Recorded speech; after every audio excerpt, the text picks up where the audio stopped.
Depuis que la vie est apparue sur Terre, il y a 3,8 milliards d'années, notre planète a subi de nombreuses variations climatiques. Entre de longues ères glaciaires se sont succédées des périodes interglaciaires plus courtes, comme celle que nous traversons actuellement, depuis un peu plus de 18 000 ans. Mais pour la première fois, ce sont nous, les hommes, qui allons être directement responsables d'un bouleversement climatique.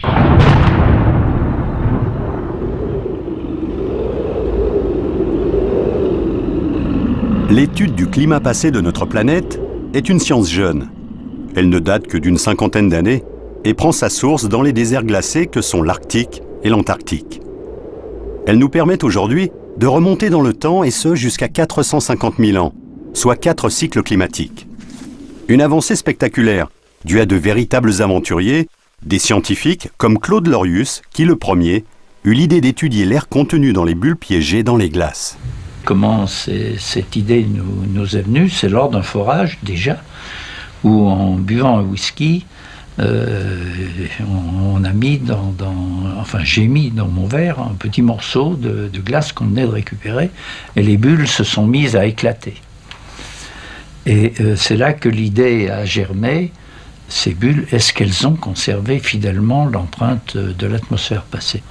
Donc ça a été, je pense, un pas majeur, puisque pour la première fois, on a montré que dans le passé, climat et concentration de l'atmosphère en gaz à effet de serre, ça marchait ensemble. Quand il n'y a pas beaucoup de gaz à effet de serre, eh bien, on est en climat froid. Quand il y a beaucoup de gaz à effet de serre, on est en climat chaud. Et du gaz à effet de serre, méthane et gaz carbonique entre autres, nous en produisons beaucoup depuis le début de la révolution industrielle. Tellement même qu'au rythme actuel, sa concentration dans l'atmosphère devrait doubler d'ici la fin du XXIe siècle. Un phénomène sans précédent depuis l'apparition de l'homme sur Terre. Alors les scientifiques se sont tournés vers la mer. Recouvrant les 3/4 de notre planète, c'est à la surface et dans le fond des océans que se déroule l'essentiel des échanges de gaz et de chaleur avec l'atmosphère. Véritable poumon de la Terre, la mer participe pour moitié à l'absorption du dioxyde de carbone présent dans l'air. Analyse de particules, vitesse des courants, pression, salinité et température de l'eau sont effectuées depuis sa surface jusqu'à 2000 mètres de profondeur. Le but, mieux comprendre les échanges entre les différentes masses d'eau. Les biologistes étudient également le phytoplancton, algues et micro-organismes qui se développent à sa surface grâce à la photosynthèse. En excès dans les océans, le gaz carbonique entraînerait une acidification de l'eau qui pourrait devenir nocive pour ces organismes et donc pour l'ensemble de la chaîne alimentaire océanique. À long terme, c'est tout l'équilibre biologique de la mer qui pourrait être perturbé. Mais une autre menace plane sur nos océans. La découverte récente que nous avons contribué à faire avec l'étude des climats anciens, ça a été de montrer que le climat de la planète Terre était sous l'étroite dépendance de la circulation océanique, que cette circulation était susceptible de changer parfois extrêmement rapidement, et que ces variations rapides de l'océan, en fait, s'accompagnent de variations extrêmement rapides du climat. Les scientifiques s'intéressent plus particulièrement au courant circumpolaire, le seul où toutes les eaux océaniques se mélangent. 5 fois plus puissant que le Gulf Stream, il ventile 40% des eaux de la planète au rythme de 130 millions de mètres cubes par seconde.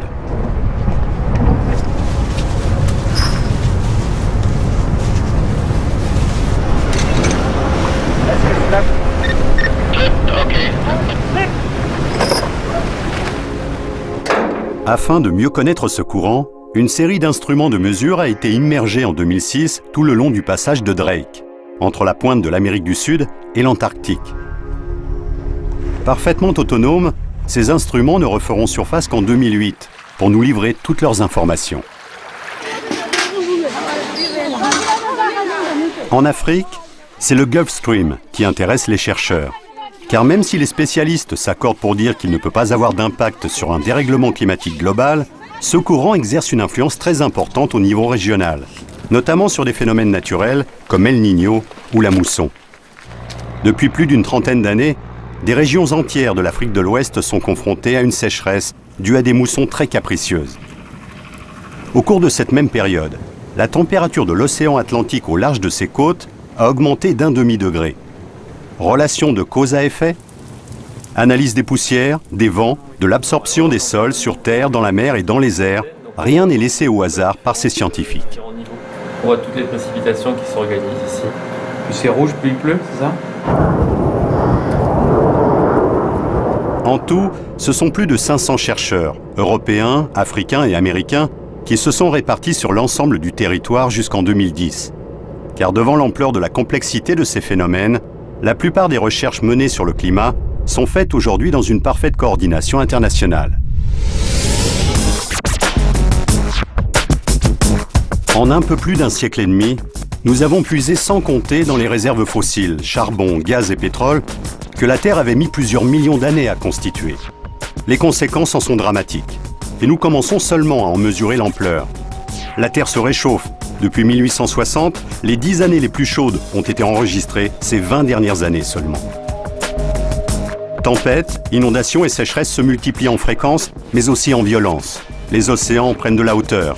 Des phénomènes pour le moment épisodiques, mais qui préfigurent un bouleversement climatique plus brutal et radical dans un futur proche. Disons que là, effectivement, ce que montrent ces modèles-là, ce sont des températures moyennes du globe, c'est que si on ne fait rien, on va dans le mur. Hein. Disons que les réchauffements à la fin de ce siècle pourraient s'établir entre 1,5 degré et près de 6 degrés. Et il faut bien voir que quand on a un réchauffement moyen de 3 degrés, eh bien, c'est la moitié de ce qu'on connaissait entre la période glaciaire, il y a 20 000 ans, 18-20 000 ans et maintenant. Donc c'est quelque chose d'énorme, c'est-à-dire qu'en 100 ans, on va faire subir à notre planète, de par notre action, disons un réchauffement qu'elle-même aura pris à peu près 5000 ans pour tranquillement dérouler. Pas forcément tranquillement, parce qu'il y a eu des variations extrêmement rapides. Mais en plus, une autre caractéristique de ce réchauffement, c'est qu'il n'est pas homogène. Hein, il est beaucoup plus important dans les régions de l'Arctique actuellement, et ça devrait continuer au cours du prochain siècle. Si bien que même avec un réchauffement de 3 degrés en moyenne du globe, ce qui n'est pas disons un chiffre catastrophique par rapport à ce que nous racontent les modèles, eh bien, on pourrait avoir des zones où le réchauffement atteint 6, 8, voire 10 degrés. En Europe de l'Ouest, par exemple, on pourrait avoir des réchauffements de 4 à 5 degrés d'ici la fin du siècle, ce qui est vraiment énorme, c'est-à-dire c'est un monde complètement différent de celui dans lequel nous vivons actuellement.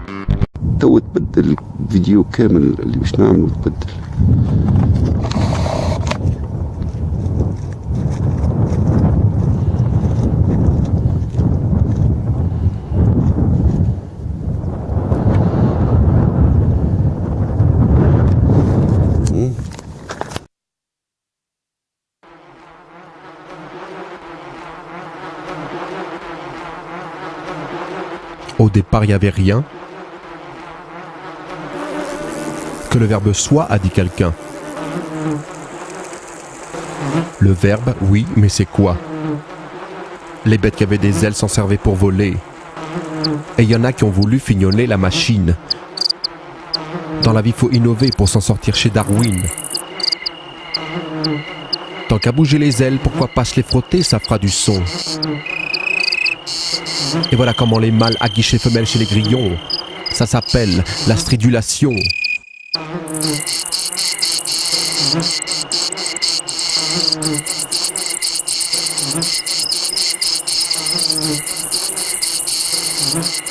Quand la fait Mozart t'a pas gâté, tu peux toujours frapper. C'est pas très malin, mais ça fait du bien, c'est du rythme. La voix du percussionniste qui n'est pas un soliste, mais du pied, du bec, de la tête. Il entre en piste pour être le maître de la fête.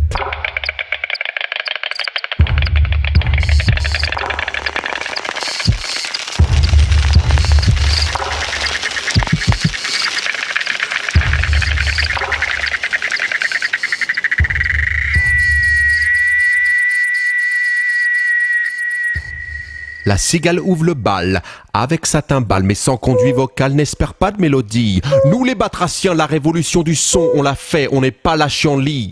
Crapauds et grenouilles, on joue de la cornemuse sur notre pomme, une poche qui enfle, c'est notre muse. Elle nous lance dans la danse, des graves, des aigus, ça s'appelle la fréquence, tu m'as vu?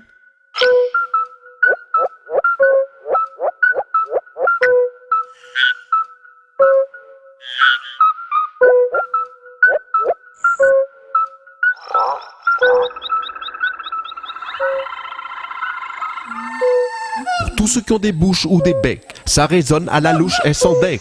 Au long du larynx, de la syrinx, blatères, insuline, béguette et turlute. C'est la parole des animaux. T'inquiète pas de la note juste, c'est pas une guigne de chanter faux.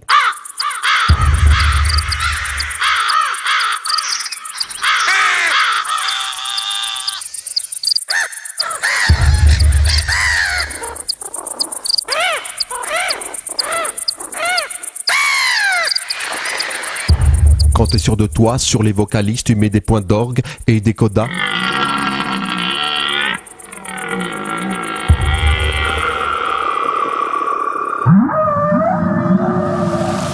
T'en finis plus de chanter.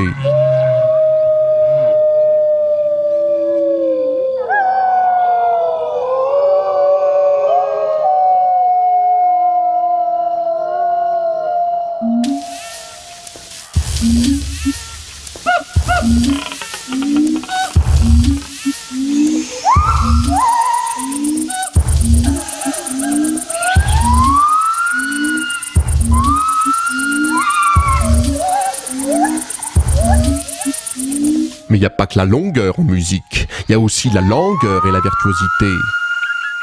Alors l'oiseau est arrivé. Le grand oiseau, le bel oiseau, avec ses syllabes, son tempo, son phrasé, son vibrato.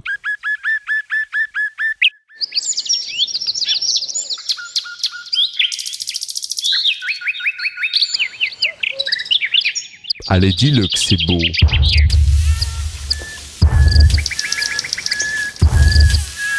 Faut pas négliger le rampant. L'oiseau chante, pas le crapaud. Mais le terrain d'entente s'appelle l'acoustique. Et du ciel au caniveau, ça fait de la musique pour qui se donne la peine d'écouter son prochain comme lui-même. Jouis de ton ouïe et tous les crapauds deviendront carousaux.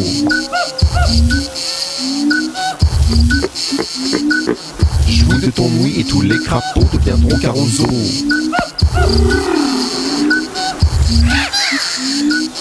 Jouis de ton ouïe et tous les crapauds deviendront carousaux.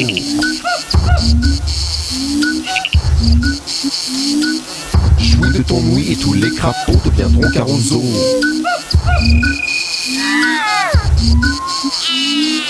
Jouis de ton ouïe et tous les crapauds deviendront carousaux.